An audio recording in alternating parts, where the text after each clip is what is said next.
环球大战线深入世界最前线，全球各地的观众朋友，大家好，我是叶思敏。先欢迎来宾，清华大学讲座教授张延廷张将军。思敏好，大家好。前国安会副秘书长杨永明老师。思敏好，各位朋友好。台北市议员侯汉廷议员。主持人好，大家好。还有陆军退役少将厉正杰将军。思敏好，各位观众大家好。观众朋友，今天在这一场这个中美贸易战，我们要特别来关心到的是川习会，现在已经正式的确定会来做举行了。我们今天要来关心的是这一场川习会的对决，已经确定是在首尔，而此刻川普则是抛出了157%对中的超级高关税核弹，习近平的部分则是祭出了包括他的稀土大豆来做反制。今天我们也会就这一场的中美之间的战争全面开打来做一次深入的解读。今天3个火线话题，我们会请来宾来帮我们做解答。首先，刚刚提到的川普祭出的157%的关税向大陆来宣战，此刻川普还呛大陆说他们撑不下去了，信心满满自己可以压垮北京。这一波针对大陆的加税，真能逼出胜利吗？还是先炸到美国自己呢？第二件事情来看的是习近平反手打出的稀土，再加上大豆牌，掐住美国的经济并且产业的命脉，不买美豆，也限制自己大陆的出口稀土，这步棋会逼美国松绑它的晶片技术吗？还是美国会准备再反制一波呢？最后一题来关心的是，川普在这个时候祭出了，他说接下来首要跟中国谈的就是芬太尼了，并且也会谈核武问题来做交锋。川普锁定芬太尼来做开场，又要习近平谈核武，这一场毒加弹的谈判是和解契机，还是美中双方决裂的前奏？今天都会一起来做关心。众所瞩目的最新消息，川习会确定了，在下周4就会在南韩正式的登场了。这一次我们可以看到川普的亚洲行行程满档。首先我们来看到几个关键时间点：24号川普会抵达马来西亚参与东协峰会，27号他人就会在日本，并且和高市早苗这个新任的首相见面。29号他会在南韩会见李在明。接着重要的就是川习会了，在30号这一天，他确定会在南韩的 APEC 高峰会上面来和习近平正式的见上面。并且在此刻，川普持续的威胁，他说11月1号起，美国对中实施的关税进一步提高到157%。他说我们美方其实不希望这样做，因为这样对他们而言是无法持续的，中国是会撑不下去的。他是这样说的，并且川普还淡化了针对于稀土中国限制稀土所造成的事情，所造成的对市场的波动，认为说大陆禁稀土只是一种叫做干扰而已关键的点是在关税问题上面，才是真正更强、更有利的议题。节目一开始要请教杨老师怎么看了？川普喊出了157%的高关税，说是比稀土还要更有威力，能够让大陆屈服吗？还是可能会被习近平反手设局？这一场川习即将到来的正式对决，谁会占上风？杨老师怎么看？川普讲了2次，145或者是157，甚至更高到245的，就是对中关税。一次是在4月上旬的时候，大概从4月9号到4月11号；另外一次就是在10月9号，中国大陆针对稀土采取出口管制的时候呢，川普马上在10月9号就喊出来，我要加额外的100%，因为本来就大概是30到50之间，所以呢，这2次他都喊。这2次分别在4月份的时候呢，他大概到4月中、4月底就知道不可行，因为什么？因为他被大卖场的老板找去，告诉他说，如果真的都增加到150%以上，也就是中国来的这个货品的话呢，其实大概就没有什么意义进口了。那因此货架可能就会空了一半，所以他马上就在5月上旬的时候呢，要求他的财政部长贝森特去跟中国谈判，双方在第一次日内瓦会谈降了105%，一直到现在。那第二次他讲10月9号的时候，因应中国的稀土管制，他不到1天就 tackle 了，他不到1天就翻了，因为他知道这个不就跟4月份一模一样吗？所以现在这个高关税美国根本就已经对中国的商品没有任何真正的强力制裁的能力，制裁效果还是会有。可是目前中国对美国的输出越来越低，已经低于整个中国出口的10%以下，大概到9.2%，而且商品也越来越贵。美国对于中国的需求已经在供应链上变成必需品，所以他现在加关税只是会伤害到美国的经济、美国的消费者，这种高关税其实真的意义不大了。好，现在看起来中美的这一场贸易战，中国大陆还是比较占上风的。那我们要持续来看到，确实因为中国大陆手上就是握有许多的关键王牌，可以目前是压制美国的。我们今天要关心的是，接下来在这个川习会上会谈的，预估会谈晶片、会谈稀土跟中国大陆祭出的这个大斗战。首先，我们先来看看目前大陆的大斗战是怎么打，还有稀土战。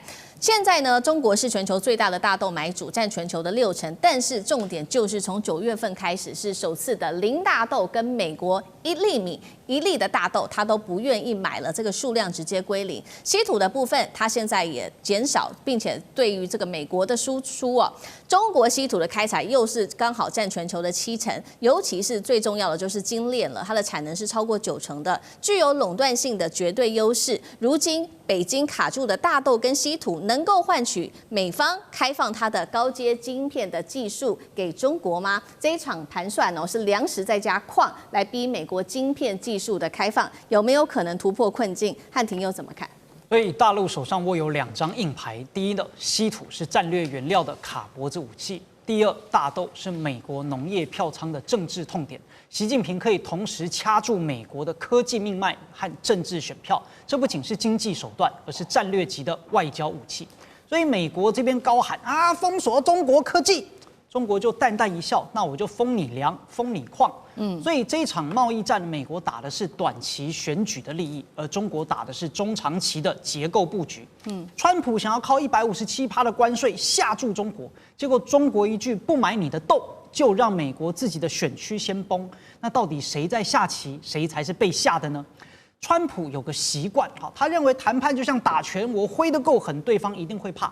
但中国这边玩的是围棋，一开始你看不出他下在哪，最后你发现整个棋盘都被他围起来了，你连气都没了。川普的高关税就像拿锤子砸苍蝇，声音很大，效果有限。中国大陆却默默控制了供应链的命脉。川普说他们撑不下去了。事实上，先撑不下去的可能是美国自己的通膨，美国自己的经济。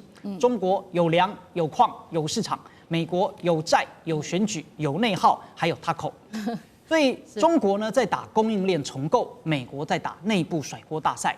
但总的来说，这不是单纯简单的大豆稀土换芯片的等价外交，其实更是一场互相测试底线、寻求动态平衡的综合的复杂的博弈过程。所以短期之内要说全面的解除美国对中国的芯片封锁，这不现实。更可能的是在某些非尖端的，或者呢是在民生领域当中的芯片贸易上有所松动，来换取中国大陆在大豆的购买或者是稀土供应上的部分稳定。好，刚刚我们看到都是比较在产业方面，在这一次的10月30号的川习会上面预估会来做谈判的。那其实呢，在这个10月30号川习会正式到来之前，现在川普已经放话了，他说，这么多的议题要谈，但是他首要这一次呢会来首要问的第一个问题就是有关于芬太尼的议题了，他把它放在他谈判清单的最前面。川普也说了，芬太尼是他对大陆加征关税的根本的原因之一，关税对中国来说则是一项巨大的惩罚。为什么川普在这时候把芬太尼放在第一项？如果说中美之间能够就芬太尼达成协议的话，那美国可能就会就哪一些的议题能够来让步，让这些问题迎刃而解呢？厉将军怎么看？我先介绍一下芬太尼它事实上是一个止痛或者是麻醉的一个药品但是它的药效很强。它强到什么程度呢？它比吗啡来讲的话要强100倍，甚至于比这个海洛因要强30到50倍。那另外它的副作用就是很容易这个成瘾上瘾，当然你用过量的话就很容易致命。那为什么美国来讲的话，其他国家都没有这种芬太尼的问题，就美国芬太尼问题会这么严重？它严重到每一天将近有140个人因为这个滥用药物、滥用芬太尼而造成死亡的，每天有140个。我想说，有到过美国去的人都会发现一件事情，就是美国它的医疗制度确实有很大的问题。对比如说我有一次到美国去旅游的时候，我就发现他们在一般的那种大卖场里面就可以买到止痛药。而且它那个止痛药，像我们台湾买的大概就是普拿疼嘛，以及氨酚的这种剂量，那比较温和。但是你不晓得它里面的剂量什么因为很多的剂量里面所含的成分我们并不晓得。而且我蛮讶异的，你在大卖场里面这个买然后它那一罐里面大概有好几百颗，可见的美国人使用止痛药是非常严重的。为什么呢？因为他们如果说是一般不管牙痛或者身体不舒服来讲的话，他要去看病是很麻烦的。对，所以他宁可自己去那边买个止痛药，那用久了以后他就上瘾了就用了这个止痛药用习惯了。所以也因为如此，我记得在上个月的时候，包括川普自己都讲一句话，他说叫美国的民众来讲的话，尽量少用止痛药。所以我觉得美国最重要的是止痛药的问题。那当然就是说。这个东西是你自己美国医疗制度所产生后续的这种后遗症了所以我觉得根本问题你应该要从自己的医疗的体系来做一个解决，而不是将这个事情完全怪罪到这个芬太尼，怪罪到这个事情上面。是，但是我认为说，如果说川习会这次会谈，那芬太尼被提上议程，我想这里面包括大豆、包括稀土、包括芬太尼。芬太尼应该是最容易这个讨论，也最容易解决的一个问题，因为中国自己本身也是反毒的，他并不会鼓励支持去制作毒品，所以我想说，在这个芬太尼的谈判方面，应该很快可以在这次习专会应该可以获得一个圆满的解决方式。我想中国也有这个决心，禁毒是普世的价值嘛，那中国更是如此。但是关键在就是说，如果说是没有这种芬太尼之后，你美国来讲的话，你自己医疗制度可不可以获得解决？你自己的民众，如果说是他身体不舒服、病痛来讲的话，他会不会自己去寻找另外一种替代品？我觉得美国的毒品会这么严重，还有一个问题是他们整个社会的问题。我们看到美国现在除了对中国的芬太尼之外，他对所谓的委内瑞拉这个不管是哥伦比亚，也指责哥伦比亚总统是药品的药头了也这个攻击这个委内瑞拉的渔船，最后证明打到的渔民那种幸存者来讲的话，它并不是毒枭所以我觉得美国不应该将自己国内问题，然后外销全部怪罪到其他的国家，然后借着这个来大张他这个关税贸易的大棒来打其他的国家。我觉得他主要的还是他政治上、外交上的目的为主。好，我们看到这个10月30号的习专会，川普提出来说首要解决的议题包括了芬太尼。现在看起来，将军帮我们看到中美之间是可能比较容易达成协议的，但是在另外一方面，川普又提出的另外一个他要谈的议题就是核武，这个事情上面是不是就会比较困难了？等一下请张将军带我们看，因为呢，川普这样说，他说现在根据于这个美国的原子科学家公告的估计中国大陆建造350个新的飞弹的发射井，还有机动发射器的基地所以呢，这个川普希望能够来跟习近平来好好谈。目前根据了解，解放军有712个是陆基的飞弹发射器，其中462枚是可以直接攻打到美国境内本土去的。尤其现在他们还要美国担心的事情是，93阅兵的时候，他们看到了大陆曝光了最新的东风5C 跟东风61飞弹，所以呢，这个面对大陆大规模的扩建它的核武基地，发展新式飞弹，川普能够跟习近平达成一些他心中的目标吗？张将军怎么看？川普他要的就是一个中国大陆核武的透明度。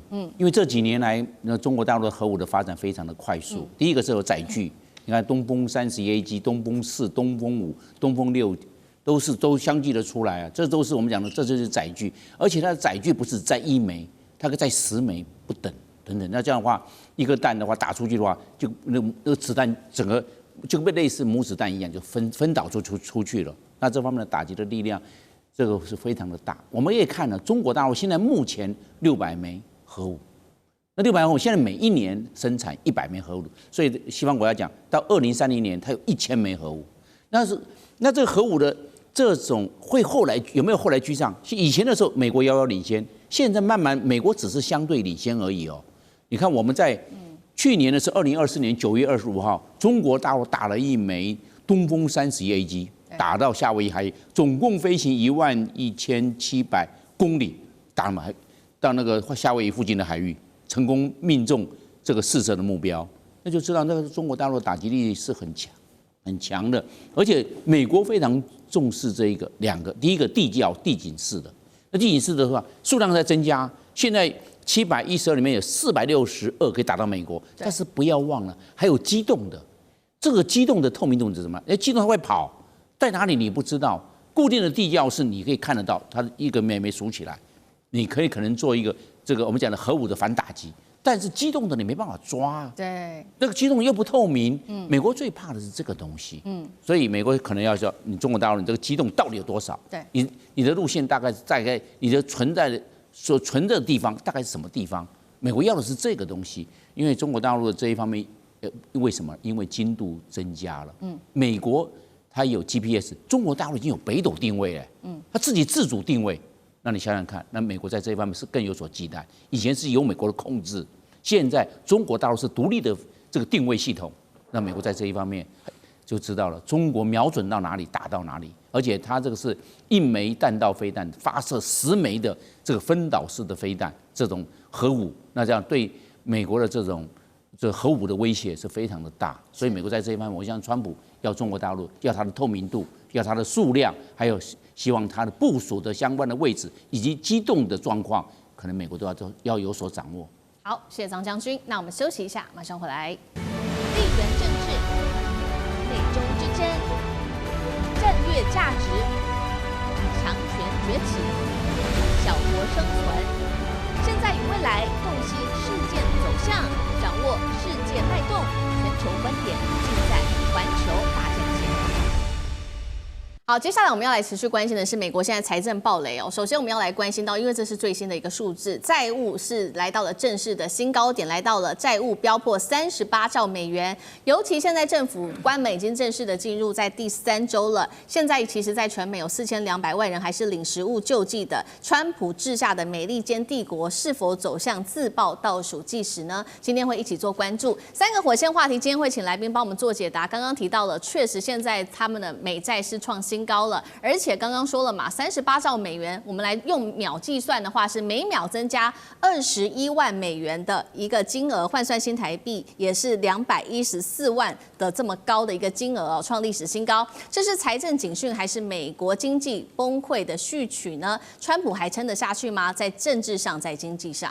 第二件事情，政府关门3周，现在还有4000多万人领粮食券，但是现在有一件新的事情发生，就是说11月开始可能就不会发这些粮食券了。美国梦会不会变成债务梦呢？第三件事情，我们今天也会看到美国的贫富差距正在快速的扩大当中。刚刚讲很多人在领粮食券的同时，富人却花1000万元包机出国去旅游。两个世界，这个美国内部是否到底发生了什么样的事情？今天一起来做关注。好，我们来看到的是美债2个月内暴增了1兆美元，正式从37兆美元变成了38兆，换算新台币是1200多兆元，那么几乎是创了新的非战时的一个记录，增速甚至是2000年时的2倍。我们看到这个是联邦的债务，从1995年到现在2025年是持续的不断的快速攀升当中。来自于基金会的特别警告，他说过去10年美国光是支付利息就付出了4兆美元，他更不看好的事情是未来10年会更惨，会暴冲到14兆美元。那么我们也来看到是国会联合经济委员会的最新预估，10年内美国国债规模恐怕攀升到 GDP 的120%，重击的就是这些房贷族了。由于利率升高，他们中产阶级未来会很难去买房子啊，尤其他们认为这个利率恐怕难以跌破6%，购屋成本接下来会居高不下的。美债这个时候突然间2个月暴增了1兆美元，是美国的这个国债出现了什么样子的问题，还是内部财政出了什么样的问题？中产阶级接下来无法买房了吗？还有就是要关心的是，川普在政治上会不会自己先爆掉？李将军怎么看？如果说有投资理财的都知道一个数字哈，这72。为什么？你知不知道有72法则？什么叫72法则？这个如果利上滚利来讲的话，你将那个利率将这个72除以你那个利率，就是滚1倍的时间。比如说我们现在讲这个房贷利率，如果是6%的话，这个72除以6等于12哈，就是12年的时间，它就会滚1倍。你如果这栋房子当初贷款100万的话，那12年之后，这个如果本利滚在一起，就变这个所谓的200万哈。所以利息是跟时间上面是成这个等倍的关系。对。那美国我们看到哈，它这个美债不断的冲高，跟它利率也有密切的关系了。那如果说为什么川普那时候一直急着要降美债，也就是这个因素。那如果这个利息不断的推高来讲的话，那它很快的时间，它这个美债往上滚的速度会更快。尤其是说，它每年的这个预算赤字来讲，又不断在增加，这种是雪上加霜哦。所以未来来讲的话，我觉得38兆只是刚开始，那后来会成一个等倍急速的往上飙升。那美国在这种状况下，为什么这个贫富差距会越来越大？其实，在这个疫情期间我就有这种感受。美国那时候，因为很多老百姓因为疫情关系，他不容易找到工作，他失业，所以我们那时候印象中就这个川普来讲，普发现金，发了很多现金，但是他发这个现金，他没有什么这种门槛限制，就每一个人都平均发这么多钱。那时候我就发现，那一阵子就发现。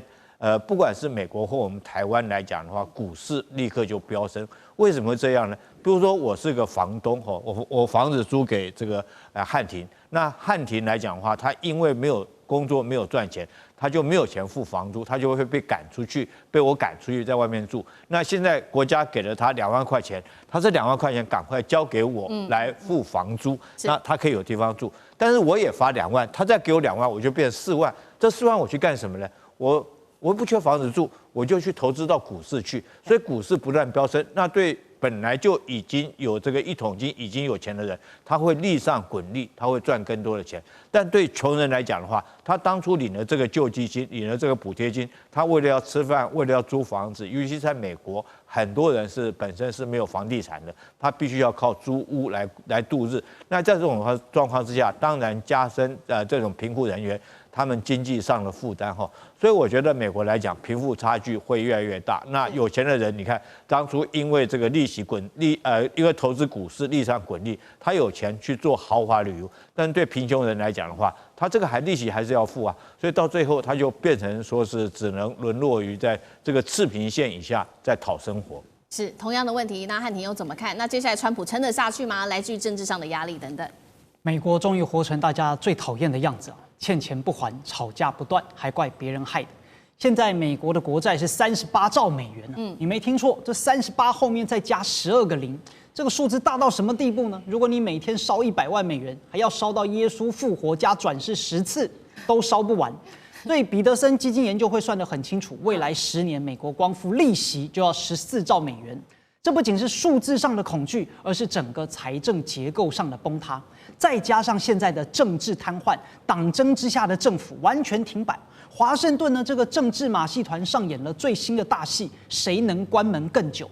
联邦政府停摆了3周，而且参议院就像中了邪一样，把临时拨款的法案否决了8次。而且更离谱的是，白宫的官网竟然还开了一个实时的计时器，直播都是民主党导致我们关门的，这个时间越来越久，把一整个国家治理的危机硬生生搞成了娱乐真人秀。但是这个门票却贵得吓人每周约70亿美元的经济损失和 GDP 的增速放缓，全部由纳税人买单。而且停摆的杀伤力也是迅速扩散，75万的联邦员工瞬间成为被迫做白工的，要么无薪放假，要么无薪工作。国家公园变垃圾山，博物馆大门紧闭，机场安检大排长龙，因为连空管的人员都人手不足。而且更灾难的是，连发布这些就业啦、通膨等关键经济数据的统计局也熄灯放假。对，那这下好了，所以美联储他想要判断经济状况的好坏，就如同瞎子摸象。而华尔街的投资人呢，也只能够靠丢骰子来做决策。所以，川普上台想要让美国再次伟大，但现实呢是他上任之后，财政赤字更大，税收减少，支出扩张。简单讲就是一边减税送甜甜圈给富人，一边印钞票补助穷人，结果富人越甜，穷人越苦，通膨越严重，债务越高。好，确实哦，川普上任之后就可以看到这个美国整体的社会呈现越来越明显的一个 K 型化，也就是有钱人变得越来越有钱，穷人变得越来越穷。几个数据，刚刚汉庭帮我们提到，尤其是这个政府关门之后3周，我们看到联邦员工被迫放无薪假，那是人数越来越多。再来就是次级车贷的违约率也是越来越高哦，那也有一些小型的银行倒闭，那次级车贷的违约率更是超过了当时2008年的金融危机的时候。目前呢，可以看出来，在去年光是在去年，全美被回收的汽车就高达了170万辆。刚刚提到了4200万人还在靠粮食券为生，但是11月开始，政府恐怕就不会发了。消费者信心崩到了27年的新低，60%美国人说不敢花钱。但是我们来看到2个光景。经济学家也特别警告了，美国经济恐怕出现重大裂缝，演变成一个结构性的崩塌。但是另外一方面，奢华旅游业者说呢，高资产的客户的需求不减反增，一趟家庭式的豪华旅游，5个人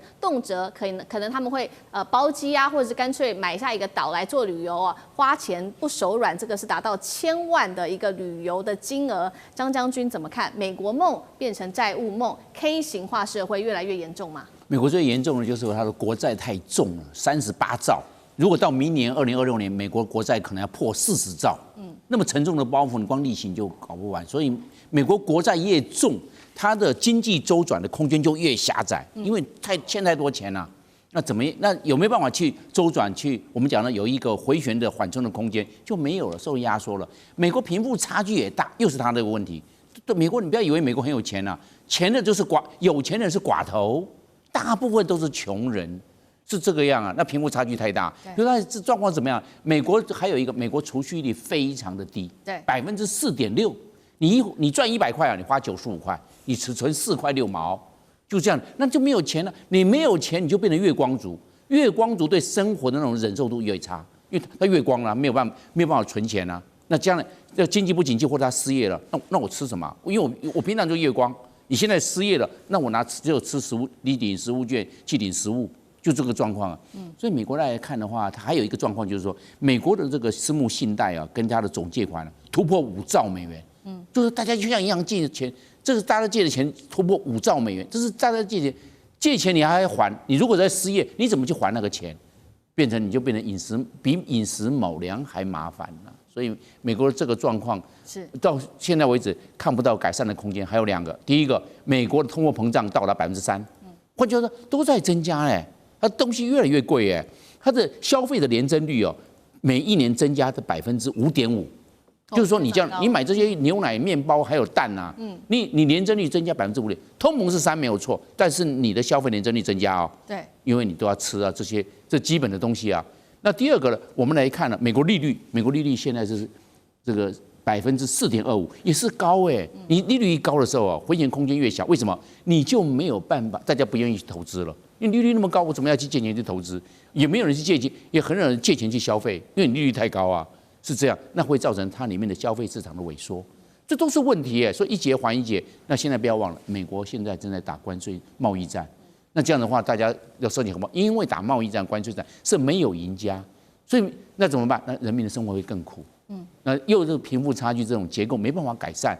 所以一般来讲，普遍的这种社会大众是我们讲填饱肚子就可以了。所以美国的经济问题、内部问题、社会问题、毒品问题太多了。所以川普在这边，我相信他的内政压力一定非常大。川普上任之后，美国到底有没有变好，还是一直往下沉沦呢？杨老师又怎么看？他的哥们当然是变好了。但是他的反对者以及他的支持者，其实尤其是基层的民众，生活越来越困难。是，美国有3.4亿的人口，大概有12%到14%所以大概有4200万人口每天是靠领的食物券，叫 Medicaid，或者叫做 SNAP。也就是说，营养补助的这样子的一个食物券过日子。那前一阵子他不是通过一个叫做《大而美法案》吗？那开始在做大幅的这些石化产业一些产业的投资。那他就要去删掉一些补助，以及一些医疗的补助，还有食物券的这个补助。像是他删掉了针对孕妇跟5岁以下儿童的这个补助案。他就把它拿掉，受了影响的超过大概有上千万的这个孕妇，所以类似的情况它就不断的在扩大。那因为它的刚刚提到它的国债38兆，大概一年要付1.22兆的利息。可是它去年大概美国的支出就是政府支出是6.75兆，那你扣掉1.22兆，你再扣掉1兆的国防预算，所以它整个就是大概在社会福利上面不到1.2兆，每个月大概至少实物券要有80亿美元，那现在就不断的被砍。因此我是觉得我们有一个说法叫做帝国的扩张，也就是强权大国走向可能衰退的一个最重要的原因，要不然就是一场战争被打败了，要不然就是你帝国的扩张过大的时候呢，你的经济支撑不下去。所以现在看到美国开始在收缩，这是一个做法。另外一个呢，就它内部的经济跟政治呢开始撕裂，开始分化、对立，甚至内部产生冲突，而长期无法解决。那你的生产力、你的教育、你的技术、你的制造就会整体的下降。当然也没有什么创新。这个国家其实你就看到它可能在接下来2到3年之内，整体的会开始萎缩。如果这个现象不改善的话，但我不觉得会改善。川普还有3年呢，而且川普这3年他一定会想办法让他的下一任继续是共和党执政，否则他会被起诉的。对。所以呢，这个美国现在在国内的这种恶化的情况，我觉得不会短期之内有什么太有效的改善。好，谢谢杨老师。那我们休息一下，马上回来。地缘政治、内中之争、战略价值、强权崛起、小国生存，现在与未来洞悉事件走向，掌握世界脉动，全球观点尽在环球大战线。接下来我们要来看到的是缅甸的军方突袭 KK 园区这个大动作。今天我们会来看到是上演逃命潮，上千名的中国人逃命的画面在网络上面曝光。另外呢 ，SpaceX 被这次诈骗园区拿来做使用也被封锁了。不过呢，这一次这个反诈骗之所以成功，根据缅甸军方的说法，是因为中方力挺军政府。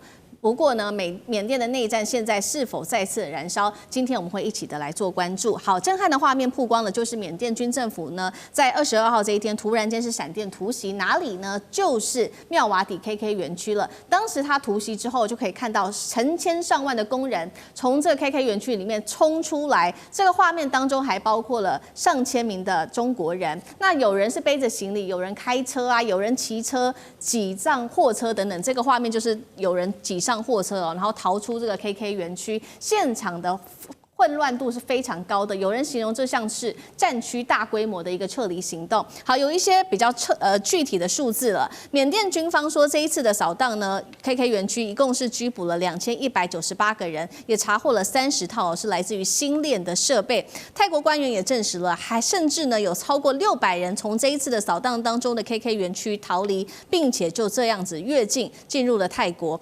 SpaceX 也证实了说，在他们发现有这个缅甸的这个诈骗集团使用他们的星链之后，他立刻是断了2500个装置哦。那缅甸军政府发言人则是说呢，指控说克伦民族联盟最高层有卷入在 KK 园区的诈骗项目里面，所以大家也在看说是不是军政府想要去动这个反政府军，所以才会做了今天这样子的一个动作，还是这一波突袭真的只是想要打诈骗集团？汉庭怎么看？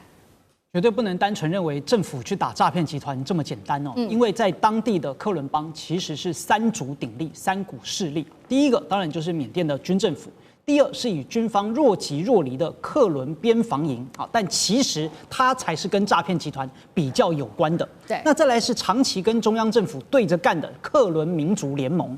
那现在呢，是军政府说其实是第3个人干的，但是这有点指鹿为马，因为大家都知道跟第2个克伦边防营比较有关。那为什么他要偏偏去讲说是这反对他阵营的人干的呢？当然就是在搞认知作战，好，就是希望能够把一切的罪都怪到克伦民族联盟，为后续的军事行动来作为铺垫。所以这不仅仅只是单纯打击诈骗集团，还包含了第一个，它转移国内的一些矛盾；因为目前军政府呢，在非常多的战线上都面临到了这所谓的民主同盟军的这个反对派的武装军事压力，所以呢，他透过高调来打击国际公认的犯罪窝点，自然就能够把公众的视线转移到这从军事的失利啦，转移到他的这个我恢复了政治秩序上面。此外呢，他也打击了反对派的武装的经济命脉，所以他发言人直接说，是这个民族联盟干的，说他的高层涉及了相关的诈骗。那为什么呢？就是后续我就可以针对这个阵营做出更多具有正当性的攻击，甚至呢是军事上的行动，并且削弱了他的声誉以及经济的来源。再来最简单，也是要回应国际的压力。毕竟诈骗集团啊，祸害全球，不仅呢祸害中国大陆啦、泰国啦什么的，那台湾也是非常多人受害，也就是在缅甸这里面都有连线得到。所以自然而然，军政府展现了一个态度，就是说我是有能力来解决我们的秩序，我是有能力来跟世界各个国家合作，大家还是要来支持我们军政府，大家要相信我军政府能够有解决问题的能力，所以我军政府还是好棒棒的。因此，他是透过这个事情来向国际也争取相当话语权。这次军政府透过打诈除了建立威望，也是在打击反对派。那另外一方面，我们看到除了军政府从陆地上面去做着手，我们看到星链也被断了嘛。那如果从陆地再加上太空联手，真的能够这一次就会彻底的把诈骗园区给剿灭吗？张将军怎么看？我认为没有那么单纯，我认为只是避风头而已。因为这些电诈集团呢，都是内神通外鬼，让他们能够骗吃骗喝骗那么多钱，他骗了现在现金就有超过100亿人民币，看那么多，你看他这个诈骗电诈集团呢是万国公敌，那怎么会成为万国公敌？因为一定有人在包庇嘛，因为那个政府军也在拿钱啊。是这个样啊！现在就是他们做了这些事情，对了，抓了人，对，抓了2000人，没有错。然后呢，也扣了这些相关的机械设备，30套30组，30套总共2500组，你就知道有多少了。也把星链关掉 ，Starlink 关掉，是没有错。但是人家会化整为零呢？你以为电诈集团那么笨啊？很聪明的人都一样被骗，你就知道电诈集团有多么的厉害了，对不对？他就这些，他的脑筋他会去转。就让你感觉到就弄假成真，就是信以为真，然后钱就被骗了。他一定很厉害的，哪那么容易就消灭了电诈集团呢？他现在可能先避风头，我认为他转到地下。你看那果敢的刘家，如果刘家的话，他为什么刘家他为什么会有那么多的武装部队那么多？他有钱啊，有钱就去武装他，买无人机、买坦克他都有是这个样。所以他盘踞在山头，变成一个小山头，变成一个地方势力，盘踞一方，变成一个好像类似军阀一样。但是为什么那么厉害？有钱嘛，那有钱怎么来的？难道他一个人就可以这个包山包海吗？没有，我认为这个是有猫腻的，是有跟官方勾结的，有内神通外鬼的。所以我认为感觉到好像一直看好，但是我认为并不乐观。暂时转入地下，化整为零，到时候又复出了，这可以转移阵地的，暂时避风头，等到风头过了之后又死灰复燃。我认为要消灭电诈集团并没那么容易。好，不过就是暂时的消灭，但是有人就认为说，这一次至少可以做一个暂时的消灭，是不是因为有大陆在后面去做支持呢？尤其是针对空袭现在军政府说呢，已经拿回非常多的领土了。那 BBC 也做了一个揭露，说大陆是怎么样帮助这一些军政府的呢？就是因为有大陆的帮助之下，这个军方才能够强征6万青年从军，并且配备是来自于大陆的，不管是数千架从大陆购入的无人机，或者是这个叫做炸弹滑翔伞。那其实中国要帮助这个军政府，其实有迹可循。在8月的时候，王毅就说过了，中国反对缅甸生乱，更是支持军政府在年底的这一场选举。所以这场扫荡的行动是否也是中缅合作的一个新起点，也是要我们持续做观察的。那中国到底为什么要支持缅甸军政府？杨老师又怎么看？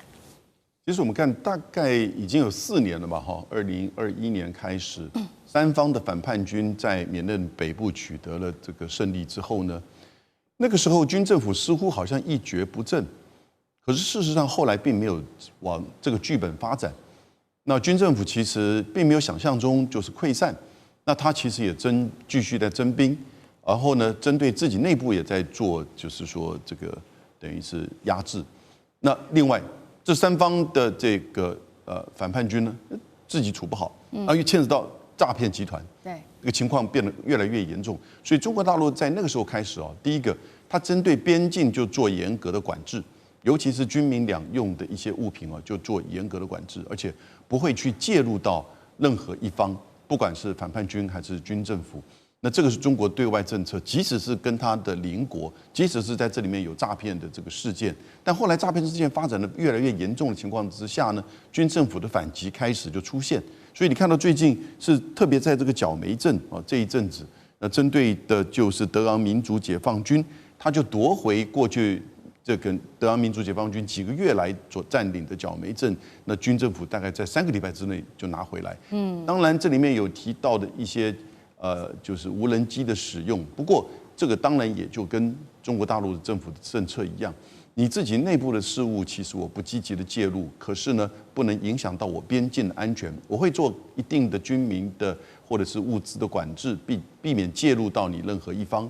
但是如果你内部里面有影响到我的边境安全，甚至诈骗事件影响到整个社会的，那我就不允许这个情况继续的恶化跟提升。那当然，哪一方能够有效的处理现在的这个秩序，尤其本来就掌控整个缅甸的军政府，就得到了大概间接的大陆这边的就是支持。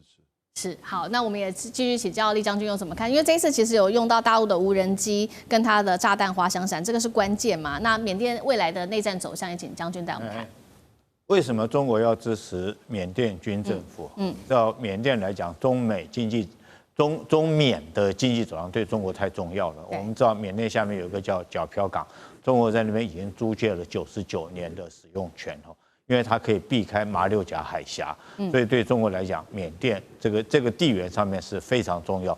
那中国在这边投资也很多当然，缅甸这个地方由于各军阀的势力割据你不容易掌控。尤其是说，在2021年这个米昂莱夺取了这种政变夺取了政权之后，事实上他没有办法掌控到整个缅甸的全境，甚至于他还纵容一些边境来讲这些诈骗。这个集团去诈骗得到钱以后，是不是给他一些好处？我们是存疑。第一个，我们看到最先的时候是中缅边界上面所谓的这个名家4大家族在那边诈骗，然后中国就动用这个扶持的所谓果敢三兄弟，把这个名家这个四大家族把它灭掉。灭掉以后，当然那是在边境，那这次是跑到妙瓦底建立了KK 园区。那妙瓦底离中国边境比较远，中国不能派军队到这边来灭嘛，你等于说派军队进入人家的国境是有问题的。那它旁边刚好这条河。河的右岸是这个泰国，左岸是妙瓦底。然后这些诈骗集团，你去这个打他，他又跑到泰国。那泰国这个没有事了，他又跑回来。我们甚至于怀疑说是这个泰缅，包括闽安来或泰国底下的一些地方的势力，是不是有从中得到一些好处？所以这些诈骗集团。可以在那边生存。好，那现在我觉得机会来了，因为缅甸军政府那个时候被果敢这个4大家族打得快抬不起头来了。那在米昂莱大概也抬不起头。这个时候，大家我替大家回想一下，你知道妙瓦底这个 KK 营区谁在经营的？你知道吗？就是他的边防军司令、边防军指挥官，他叫这个叫做这个索奇都。我想各位还有这个印象。他本身是缅甸。派他的任官的一个军官在那边当边防司令，但他的太太、他的小孩就担任 KK 营区所有的经理啊，或者是这个管理员啊，或者是这个财务管理，都整个家族在经营这个妙瓦底 KK 园区那主谋者不可讳言就是索奇都本人。那索奇都难道你跟这个闽安来难道中间没有任何挂钩吗？所以这个态势很明显。那为什么现在闽安来愿意用他军政府去打索奇都？我觉得最后就是中国力量介入了嘛，因为你那边来讲，你别的地方被打得差不多，那闽安来为了维持他的治权，为了维持他的统治权，他必须要向中国低头。然后在中国低头，中国就支援他很多的武器，比如说是无人机，或甚至支援他一些相关的费用，让他可以募得所谓的6000万的年轻人去从军。那闽安来条件当然要讲好，条件就是你去把这个妙瓦底营区给我灭掉，因为这个诈骗集团，对我们这个中国很多的老百姓造成很大的伤害。当然，我觉得这次成功的机会是很大了，因为来讲，第一个来讲有军方力量，有中国背后力量的支持，然后闽安来又自己主动来讲，愿意去用军队力量去剿灭。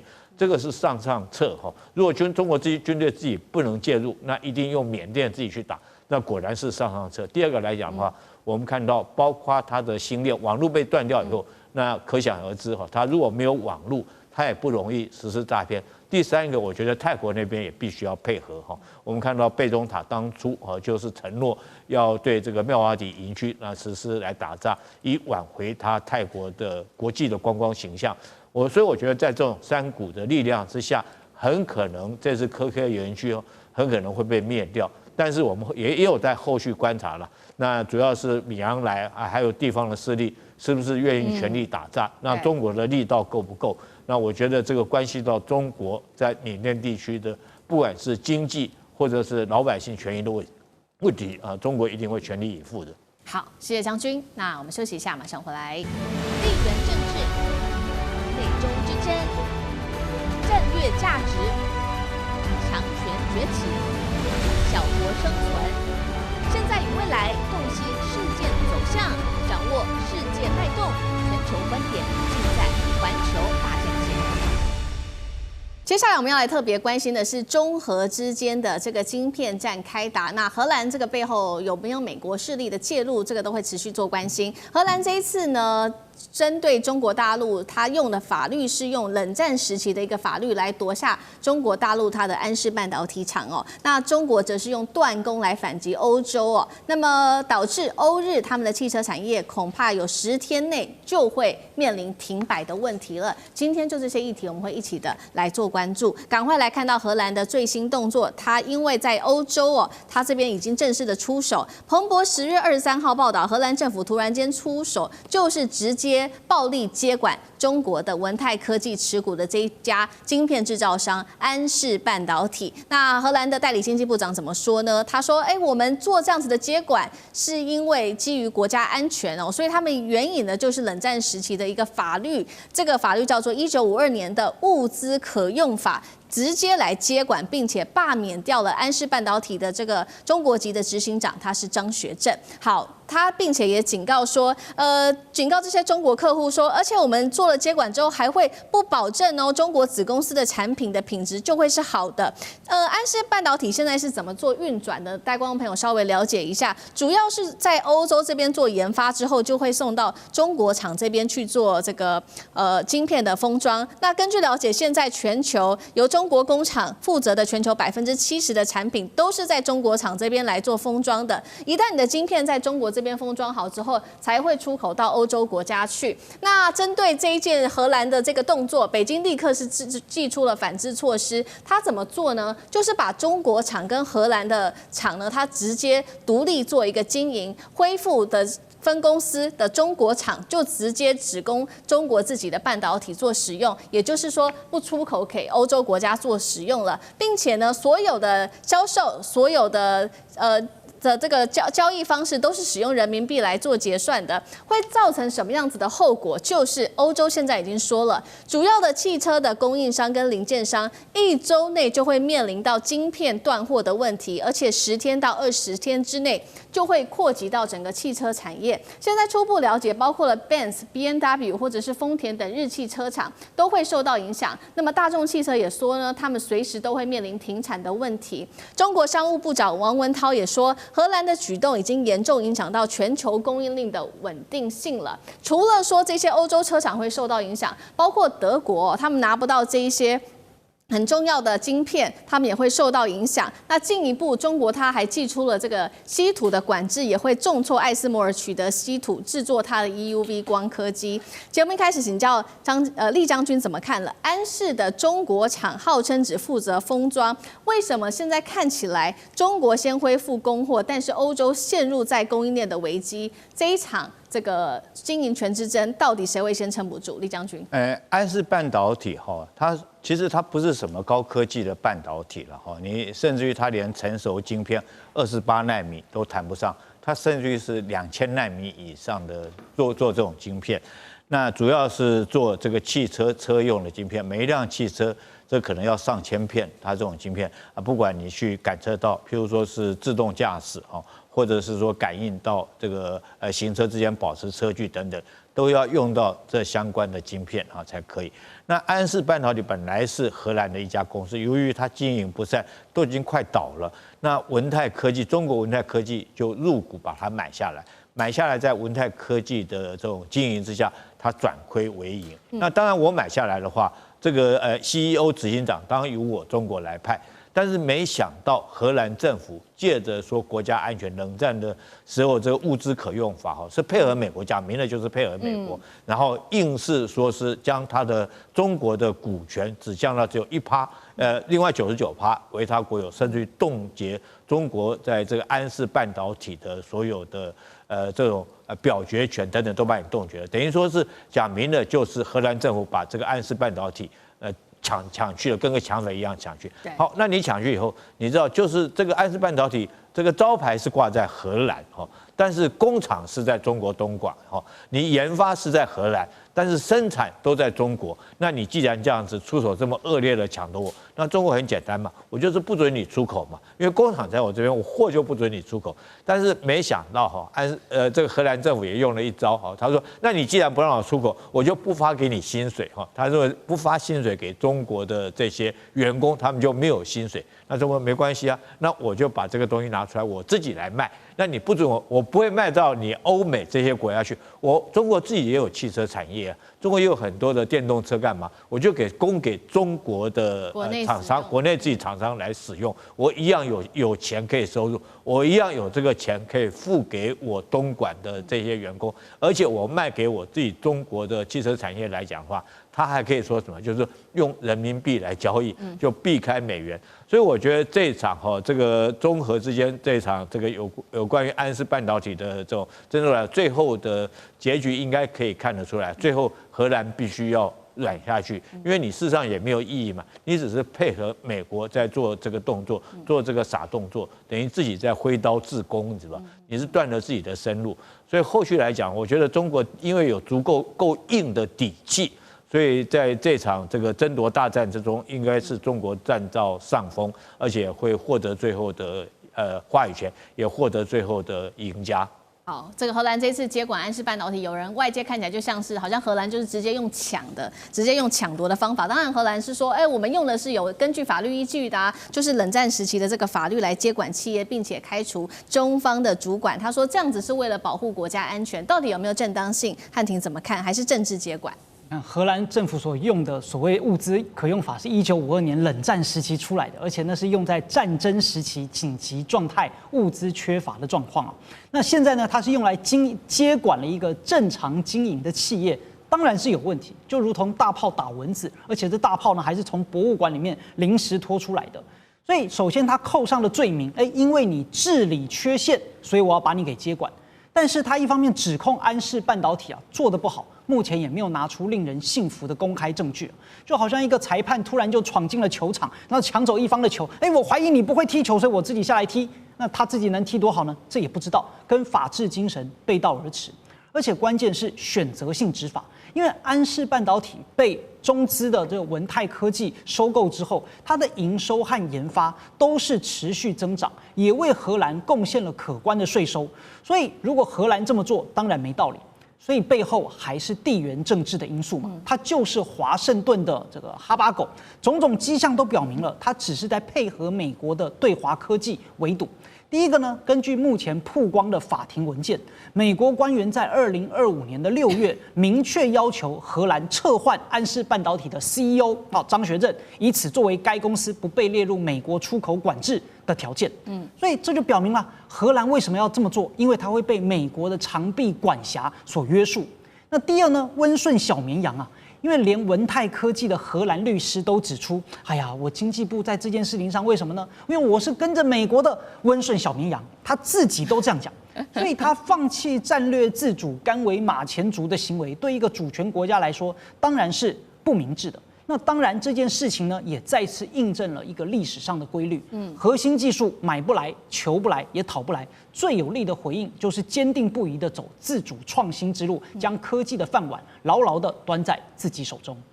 那张将军又怎么看？那荷兰应该是也是面临在政治上面临美国的压力，他们好像也没办法。张将军怎么看？我认为到最后会采取妥协，因为为什么？因为这个安氏半导体，它的最重要的是它生产的是在中国大陆，研发是在荷兰。但是在这一方面的话，那到最后我们知道生产是最重要的。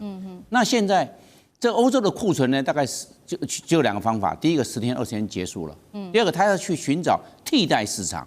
那替代市场能不能那么顺利找到替代市场，来拿到这些晶片？因为它是做的很简单嘛，一个是电晶体，另外一个是晶片，逻辑晶片。对，那就是2个啊。那赶快去找替代市场。如果能找到替代市场，这个呢还能够解燃眉之急。那如果找不，这只是一时燃眉之急。但是长远来看，还是要有稳定的供应源。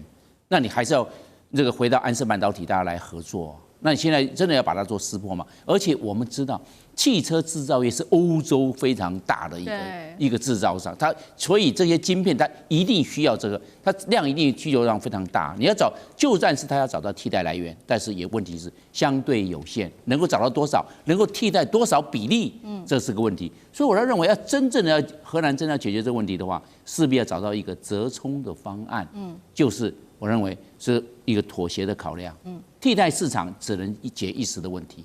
妥协的方案才能够赢得双赢，所以站在地缘经济的角度来看的话，目前最佳的方案还是走向妥协。好，杨老师呢？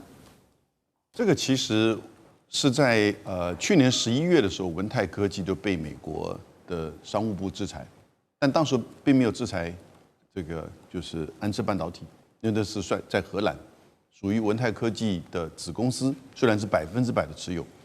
那结果到了今年9月的时候呢，你就看到美国的商务部就把中国大陆被制裁的海外企业，如果拥有50%以上的股份，就要延伸制裁，这个东西就严重了。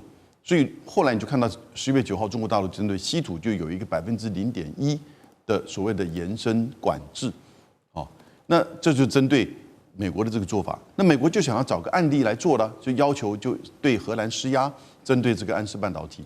那安氏半导体其实，它的影响的层面，你就大概会影响到一些出货的这个速度。你要找到替代，并不是不容易，但是呢，它会影响到这个企业。文泰企业其实事实上是民工，就是说各半的哦。可是呢，它就好像是当初在1950年代，埃及把苏伊士运河给拿回来国有化，然后呢，英国就开始对埃及进行攻击。就叫做苏伊士运河事件，这不是很像吗？